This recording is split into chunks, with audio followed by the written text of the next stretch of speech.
పది పలికించు வயசு குறிச்சி தரும் வேளையில் மங்கனியாகம் கணிந்தது என்ன சுகம் விளைந்தது என்ன పెదవులతో కమ్మని కథే రాసుకోనా இரு கண்ணில் வெண்ணிலா அவள் கொண்டு வந்தாள் ఓ ప్రియా పరువాలనే పంచుకోని பசும் பாழ்பழம் தேவையின்றி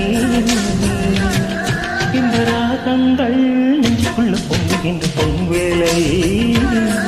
ప్రియగాలి కన్ని ప్రేమ తోచుకున్న